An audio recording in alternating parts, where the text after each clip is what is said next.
So Taylor, the stage is yours. Have fun. Thank you, Bea.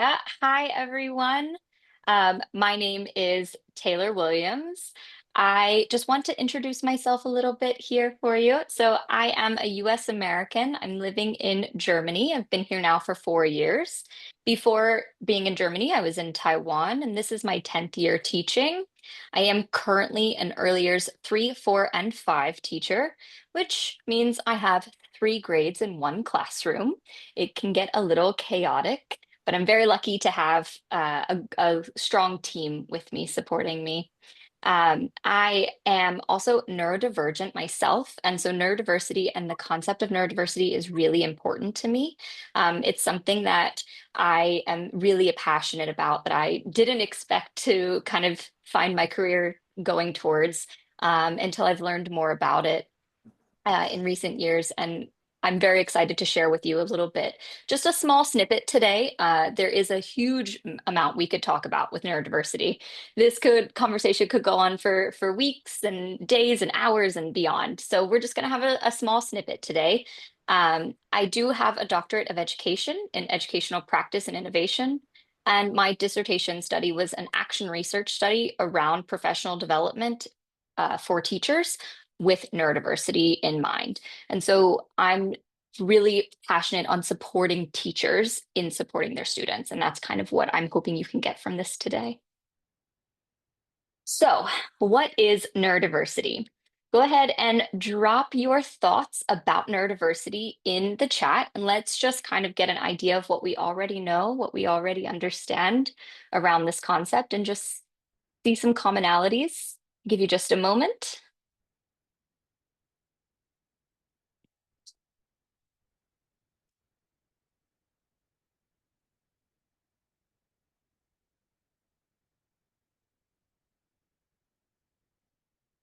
I also just want to give a small shout out to my co-teacher.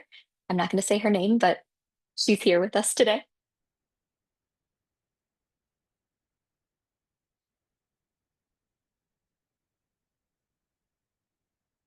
So, what do you think neurodiversity is? What are your thoughts around neurodiversity? What do you already know? What are you wondering about?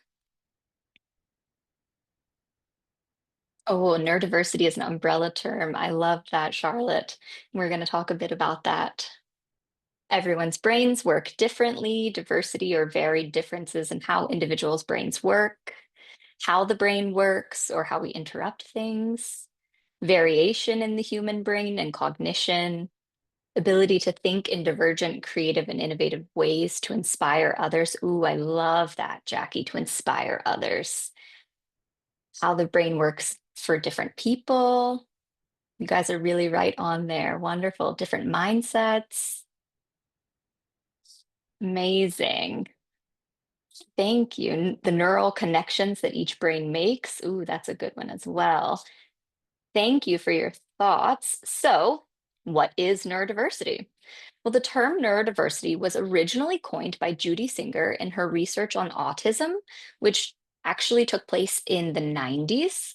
So the term neurodiversity has been around quite a while, but there are many others discussing this concept via online activism at this time. So if you were to Google search neurodiversity, you might find a variety of people who were active during the 90s, during the time that Judy Singer originally coined this term and originally wrote about it in the context of autism. There was a large online activism that really started within the autism spectrum disorder community, actually, and it kind of expanded from there. So we're going to use Carrie Murphy's definition today, which is the diversity of human minds, meaning it is expected for brains to be different and unique. And you guys all had a lot of connections there on that topic. So wonderful. I was really happy to see that. We have 3 main objectives for our chat today. We're going to gain some insight into presentations of neurodiversity. And then we're going to be looking at how the early years are impacted and then reflecting on your own practice. So because this is such a big topic and because we really could talk about this for days and days and days, I'm actually not going to talk too much on specific diagnoses that may come with neurodiversity. And we're going to be looking at this very much as that umbrella of neurodiversity and kind of what you may see as an early years educator, and then how that might need to be something you're considering in your planning or in your instructional methods, and then what that looks like in your own practice as you reflect. So, neurodiversity is an umbrella term. And here are just a few different words that fit into that umbrella, a few different diagnoses that people may receive. One you may find there is neurotypical. A neurotypical person is a person who's going to be presenting with similar behaviors as to what society expects already, similar behaviors and actions as to what society already is expecting. So these are going to be any person who fits in very clearly, very easily, doesn't have too many difficulties, doesn't seem to struggle too much, and can just go with the flow. You can be neurodivergent and be masking that and pretend that you are, be looking as though you are neurotypical. And that is why it's really important as a teacher that we are able to understand what this might look like in our classroom and how we can support our students. You can see there's a few other different terms here: autism spectrum disorder, anxiety, bipolar, ADHD, dyslexia, dysgraphia, dyscalculia, dyspraxia, Tourette's, highly sensitive person. There's a wide range here. And this is why we're going to really just touch on some things. We're not going to dive in deep with each of these terms. So, what are some common behaviors that you may notice as a teacher in the classroom? The first thing is that you're going to likely see some social differences. You may see that students interact and communicate differently than other neurotypical students. They may be interacting or communicating differently than the students that you would consider a typical presentation of their age. This does not necessarily mean that they will always be considered neurodivergent, in that they may get a diagnosis. We know as early childhood educators that children grow and progress at different rates, and that's what makes neurodiversity a little bit tricky in the early years. We're going to be talking a little bit about why we don't always need a diagnosis to be able to support students and be able to have this mindset. You may also see some communication differences, such as echolalia. You may see that students are nonverbal or may even be minimally speaking. Echolalia is when you really latch on to a certain sentence or a certain word and you're repeating it. They may repeat after you. They may repeat something they've heard at home, and they're repeating that over and over again. There is a girl that I follow on social media, and her family does activism online for her autism spectrum disorder and really tries to bring attention to some of the behaviors and some of the different expectations that people have. And one of the things that they talk about is echolalia. And she likes to say purple tutu. And she says it over and over again. And it's very sweet. It's just what she's saying. And that's just her communication. If I don't remember her name, oh, too bad. But her family is really great at sharing her life and what it looks like for her. You may also find that you have students who have very special interests. So they're going to have a very intense interest on a topic, maybe a routine or an item. And when I say intense interest, I mean that is all they want to do all day, this thing. Now, this is where another example of students in the early years will have interest in something that they hold on to and they want to keep doing. But this intense interest is where it's going to start to show maybe we have some neurodivergency here and we can support that student with other strategies. Monotropism also plays into your special interests or your intense interests, as this is going to be an intense focus on the things that they're interested in and much less interest or just refusal to do things that are not interesting to them. And this can be quite a struggle for teachers when you have a student who just refuses every time. I won't do it. but it can help to understand why that might be happening or what that might look like, and then search for ways to support them in a different way than you have been. Sensory differences. So these can both be sensitivities and joys. And what I mean by that is it could be that you have a student who is sensitive to loud noise, who that loud noise really gives anxiety to, and they really struggle with that. But you may also have a student who has a joy with a different kind of senses, different kind of sensory. It could be touching something soft like a stuffy, and they have to have that stuffy with them to feel it, to help them calm down or to help them feel comfortable. Can also be using different materials to build something, and that's the material that they use because that's what they enjoy. So, a sensory difference here does not necessarily have to be something that is a sensitivity. It can also be a joy and something that they are happy about. So, some strategies that you can use as a teacher. Well, first, we all know this first one, parent engagement. If you have good parent engagement, this can help to lead to an early intervention. You don't always need a parent to be engaged in approving the intervention. We can do interventions very easily in our classrooms based on our students' needs, whether they're neurodiverse or not, right? These are things that we do every day when we differentiate for our students. However, engaging your parents, working with the parents and having discussions with them can allow you to be responsive to your student as well as to their family's cultural expectations and their hopes for their student as they progress through their education. So, engaging in parents in discussions and making sure that you provide them space, the parents the space to share their opinions, their thoughts, and then looking for feedback for yourself. How can you best support the family? How are your supports working maybe at home? Have the parents tried those supports? Having that feedback, having those open conversations can really help to support your students. Any student, realistically, if we're being honest, but especially your neurodiverse students. The second option is to, or the second strategy is to respect students' engagement choices. So, one thing to remember about intervention is that effective intervention is going to be individualization, making sure that the support that you're giving your student is meant for them. And it might look different for each student. It likely will. We all know that as well. So, respecting your students' engagement choices, finding ways to incorporate those engagement choices into your day or into your schedule so that they have those opportunities to explore and engage in that way. The third option is the third strategy. I keep saying option. The third strategy, of course, is to be curious yourself, to continue learning, to continue gaining an understanding. You don't want to settle down into, okay, well, I think this about this student, and so I'm going to do this.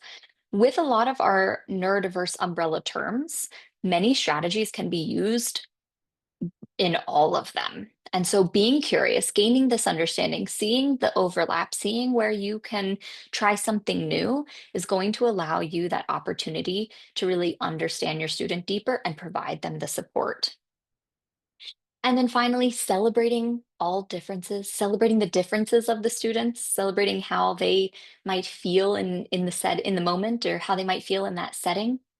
Looking at each student and understanding that they are on their own developmental path, embracing that they're not all going to be the same and that you should really be focusing on their traits over their symptoms. Of course, we know that that early intervention is important, but we also want to make sure that we're looking at the positives of our students and that we're engaging them in a positive way around how we can support them.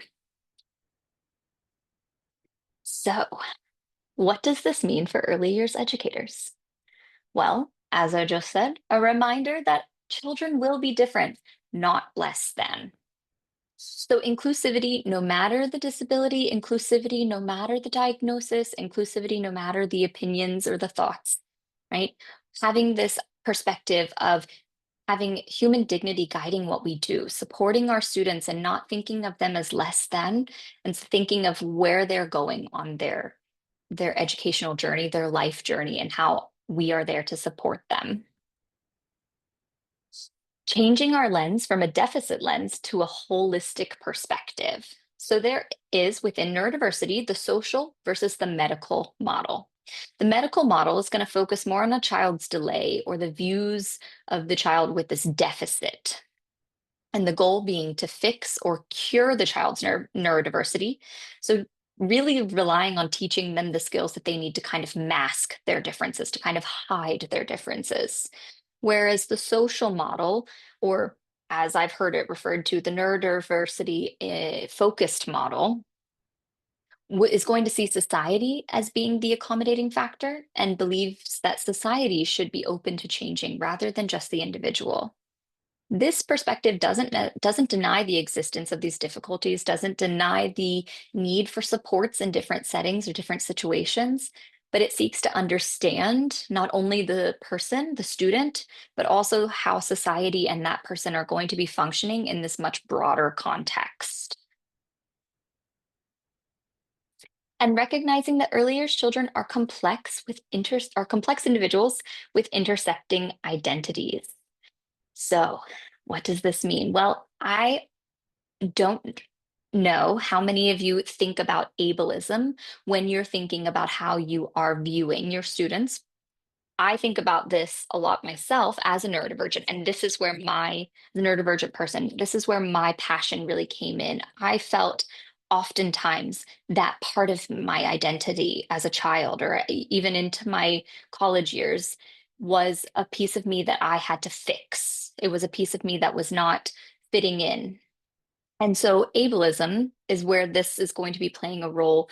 We must shift our view from seeing certain behaviors as and actions that are acceptable because they're the way things have always been done. They're the way things should be done in our mind or expected to be done in our mind. And these children are going to have come to our classrooms with a wide range of experiences and a wide range of preferences or ideas. And so when we embrace that they have these multiple person identities, they have these multiple intersecting identities, then we're aiming to understand the interplay of each of these. And that's going to be language, that's going to be culture, that's going to be socioeconomic status, as well as neurodiversity. Diagnostic information in these settings can be helpful, but it's not always necessary to offer supports to students. As I mentioned before, we already differentiate in our classrooms every day. So providing differentiations, providing individualized support, even without a diagnosed disability or a diagnosed title, is kind of the whole idea here with neurodiversity. Shifting this focus, shifting this idea to we're supporting our students, we're supporting our early years kids as they progress through this beginning educational journey, and giving them the tools, giving other teachers the tools to continue to support them even when they move on. So I now would like to ask that we get into some groups, perhaps. Let's see, we have 55 people. Okay. Wow. Um, I'm not sure, Bea, Sarah, what do you think? Should we go into groups or should we do an all call with these reflections? I feel like a group might be a great idea if we can. Some Yeah, small I think it would groups. be nice to go into groups, maybe 5, 6 people in each group. Sure, let's give it a try. That would be We're wonderful. gonna So give it Mm. 10 minutes. 10 Taylor, minutes is would you like to give it a perfect. little bit more? I think 10 minutes is perfect, because I would want to come back and be able to reflect together and share a little bit about what your discussions were. So I do have these three kind of guiding questions. I'm not expecting exact answers to these questions, but these are the three kind of guiding questions for your group to discuss. What did you think about neurodiversity in the early years before, and what do you think now? How do you see neurodiversity showing up in your classroom, and any other key takeaways? This is, as I said, a very intro opening perspective. So, just to kind of start this discussion on how this might look in your classroom, what you might be thinking about now, if there's any students that come to mind, how you might want to approach them or what you might be thinking about them. And then one person in the group can be nominated to come back and summarize what you discussed and kind of share a little bit about your discussions. I think that there is actually a lot of members from our SIG present today because Charlotte is here, you're here, Suhasini and Jackie are also here. So if we are also able to kind of distribute ourselves amongst those groups. Sorry, Sharon, if possible. Give it a try, and you can jump Always from if group to group. possible. We can jump from group to group if you need to. I hope everybody took a screenshot so they know what they're going to be talking about. Okay, let's give it a try. And I'll Thank give you, you Sarah. let you know a minute when we're before we end.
Okay, so I'm going to share my screen again just to put those questions back up there, give you another moment to review them. And then if each group just wants to unmute themselves and share, the person who was picked to summarize what you discussed, we'll just have a little reflection moment. You don't have to share anything too personal. You can just share a little bit of what you discussed, maybe some of the key takeaways that you heard in your group. And then we'll go on. From here, we do have one more thing we're going to discuss. I'm sorry, but in my group, I was asking Rukmani if she wanted to share, and then we were sent away. We were kicked out. So I don't know if Rukmani would like to share what we were saying in our group, because she had very, very good thoughts as well.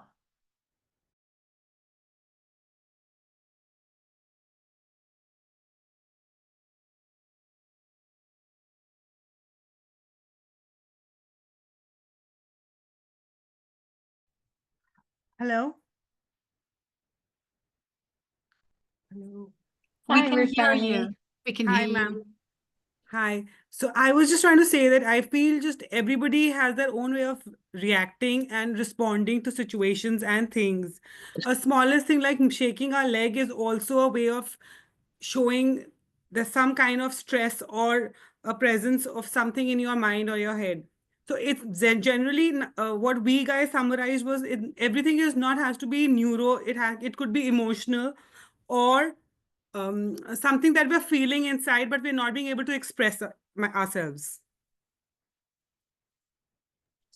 Yeah, that's a wonderful point. Thank you for sharing. And that plays, I think, a lot actually quite into the socio-emotional learning aspect of understanding how to communicate, how to share our feelings, being able to read other people's emotions, what the room is saying, or how people might be showing other things, not just verbally. Wonderful. Thank you so much for sharing. Any other brave souls want to go next? I'm happy to go from group 4. We had 5 points, and I'm going to try and remember them all. The first one was about the ability to identify neurodivergence in children in the early years, which I think can sometimes be hard. It's often clearer as they're older. The importance of having those strategies to ensure that you're meeting the needs of neurodiverse children. The importance of having honest conversations with parents and former teachers of those children so you have a really good understanding of their needs and strengths. I've forgotten what the fourth one was. I think the importance of working as a team with the parents, with the other staff around you.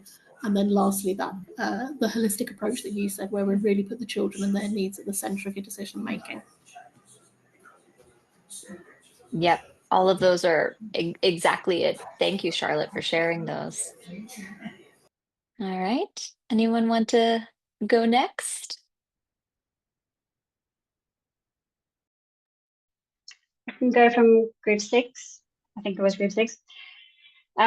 So our discussion centered mainly on the parents and how challenging it can be to, especially in the early years, get parents on board, because obviously no one wants to think about that, especially when you've got such a young child. The response that we often get is that parents want to give their kids more time because they're still very young, but then that also wastes time that we could be using to offer support. So I think, Taylor, what you mentioned about not needing a diagnosis in order to support, I think that really stood out. And that was one of the main things that we were discussing, although we can still support whatever it is that we're seeing without there needing to be an actual diagnosis. But it can still be really, really challenging though, when parents are, just, it's been like a year and a half and you're still gently trying to pull those parents very slowly, meeting by meeting, into the boat with you, but they just don't want to accept it. So that can be tough. Yeah, you're absolutely right. Thank you, Jamie, for sharing that, because it's very true.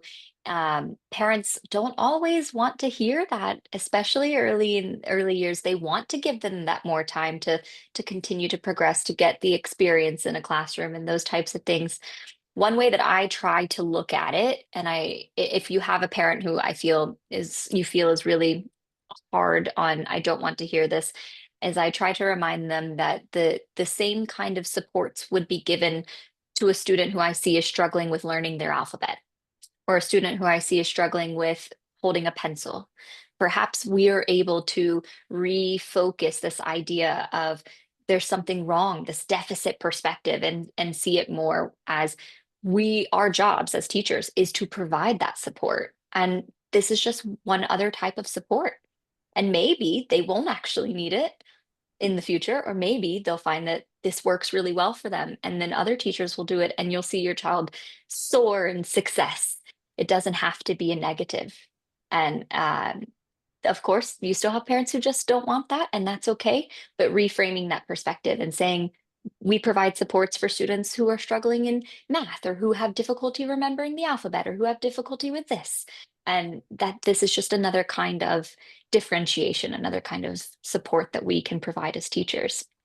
Thank you for sharing that, Jamie. Jackie, I see you have your hand raised.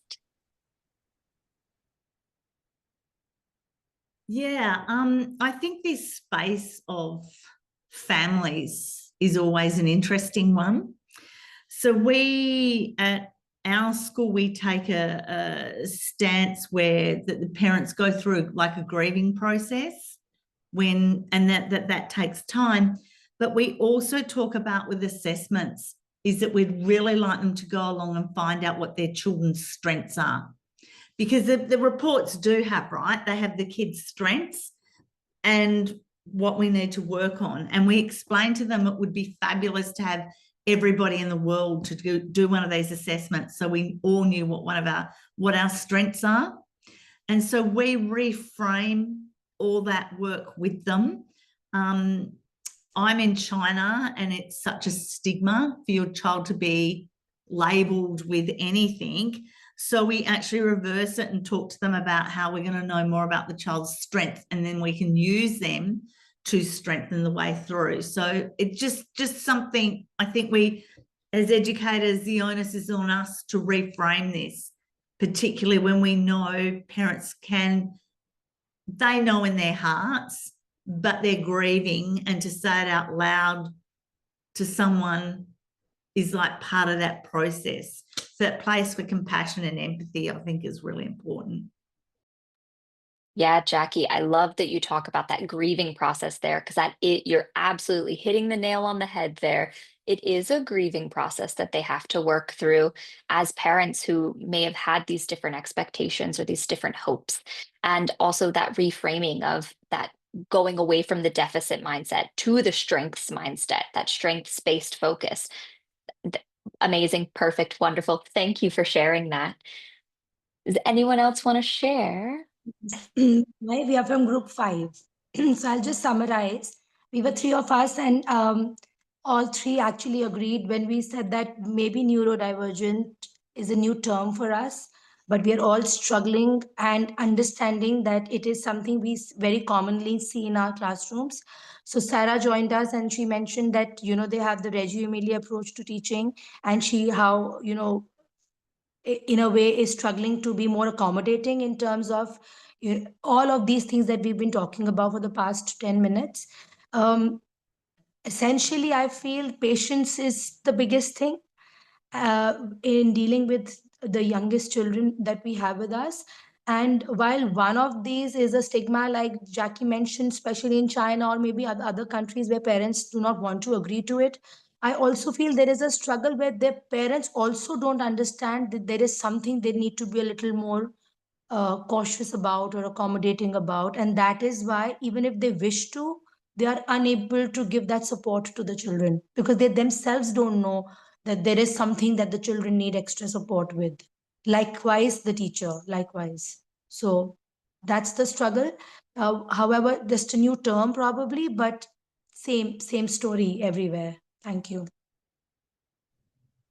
Hi, this is Amrusha from Group 5.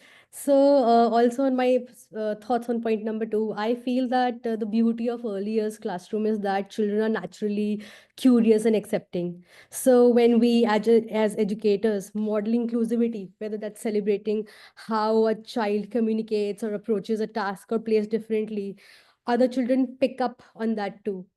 And it also builds empathy and a sense of community.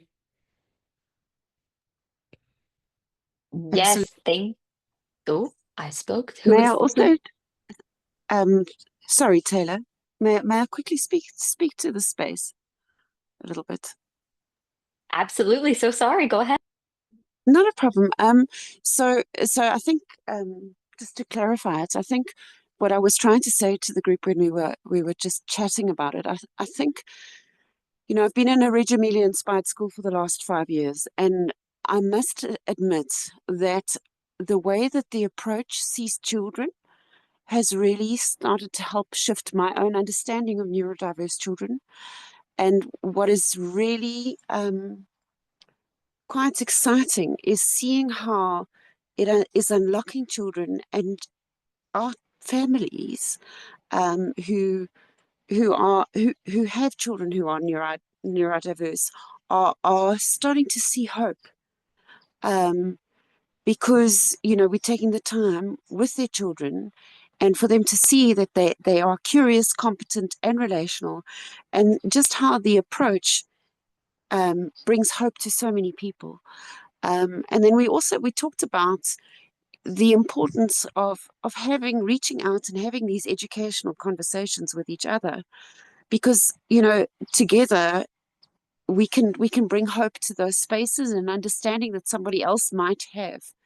I think COVID robbed us of a lot of things as educators, but the one very good thing that came out of it is the fact that we can connect, across the world with each other and share understanding.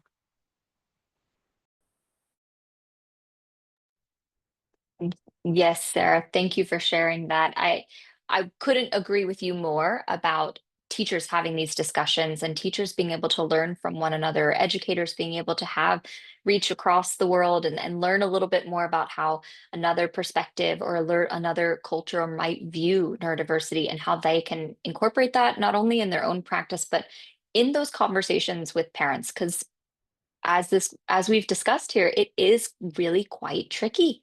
And it can be quite overwhelming for not only the teacher, but also for the parent. Thank you so much for all of your sharings.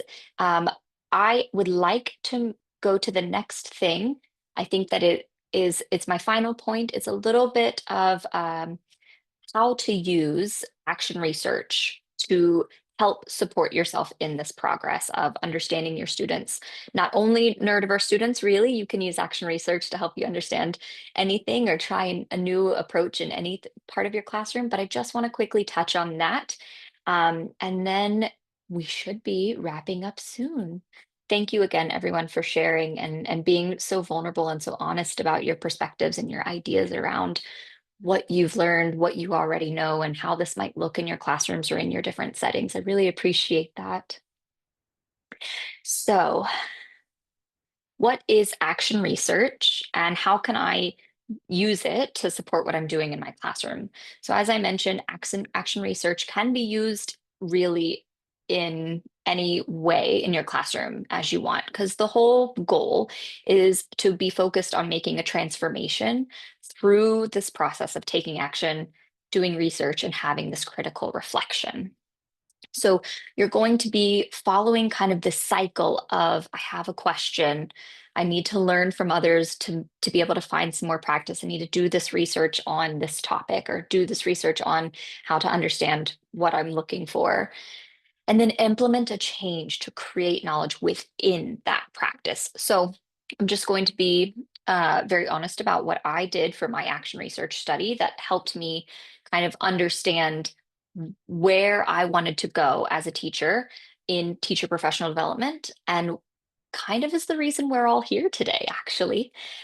So I had this question of, what do teachers actually know about neurodiversity, and how is that impacting what they're doing in their classroom? And then I did all of this research to try and see, how often are people using the term neurodiversity? Do they really know what it means? Do they really understand how it presents in their classroom? And then I implemented a change by putting a professional development session together that lasted for a whole semester in my school setting, where we talked about all the different umbrella terms that fit in neurodiversity. I collected data by seeing how those teachers changed their practice or changed their view from this deficit perspective to this more holistic perspective, and analyzed that.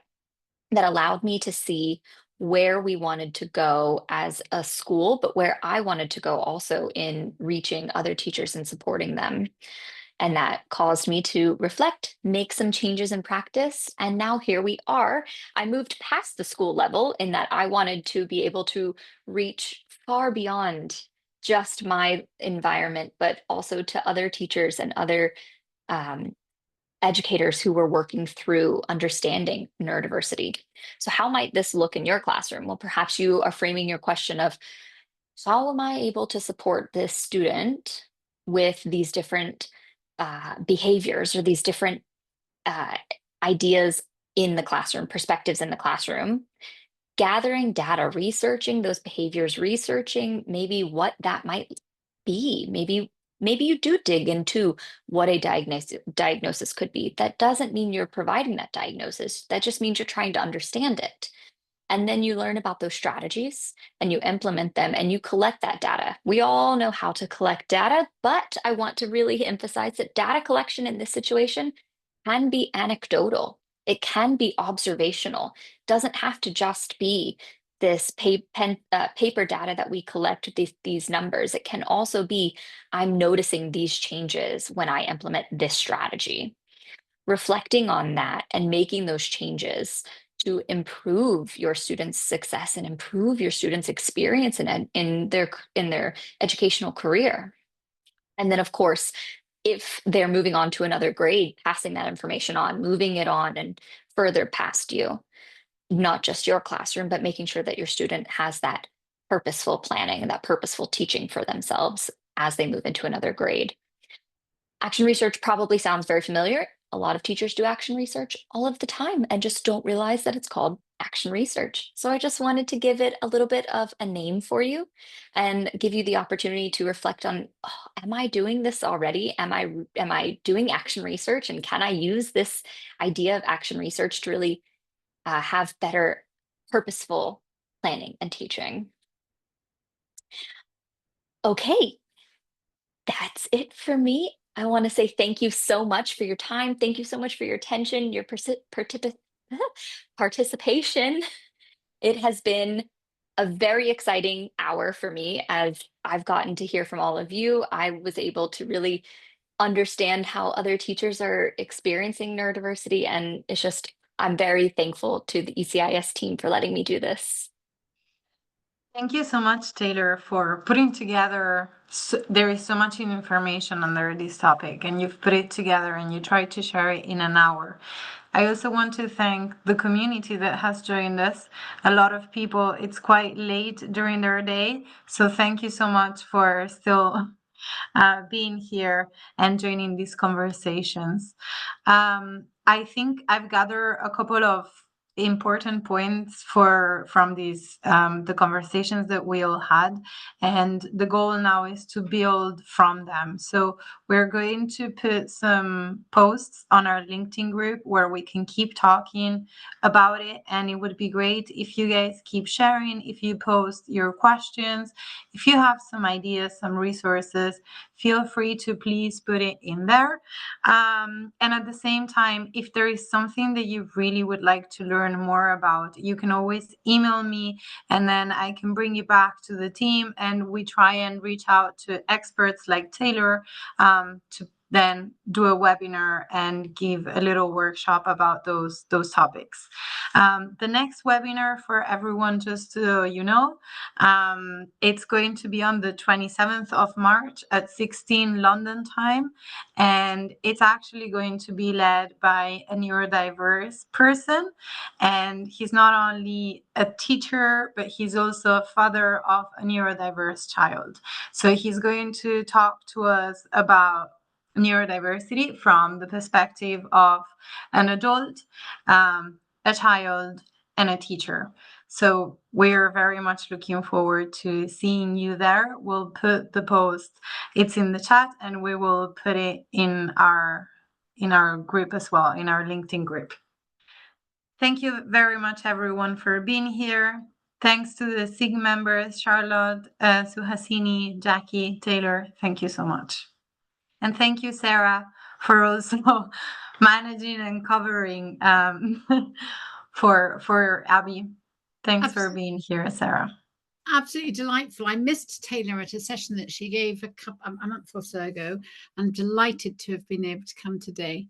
So, and do keep an eye on the events page so that you can see when the next event's coming up to everybody. It was wonderful to see people from various different continents. Absolutely fabulous that so many people were here. We had some people coming and going, and there were about 50 people on the call today, which is absolutely brilliant. So see you soon.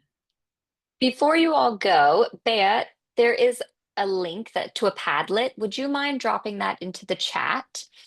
I've just put all the links that you sent me into the chat. Perfect. So Taylor has shared some links that you guys can just have a look at. Taylor, I don't know if you want to talk a little bit about the Padlet. Yeah, the Padlet, I used the Padlet actually for a different neurodiverse conversation, and I prepared that Padlet with another teacher who works in the high school actually. And so she and I collaborated together. We put a bunch of resources onto this Padlet, and we would like to share it with anybody who would like to learn more about neurodiversity. And so that is that. There's a few other links there. There are links to websites for different people who write about neurodiversity. There's also a link to a conversation about writing about neurodiversity and what it means from like a scientific neurological perspective. And so just a few different resources for your continued reading. Just to say, I'm not seeing the link to the Padlet in the chat, but it may be, could it be that you sent it to somebody directly? Yeah, I did. 1 second. You probably sent it back to Taylor, did you? I sent it to Ruhani. That's right. Oh, there they are. There? Yes. That's great. Thank you. Good. All right. So thanks, everyone.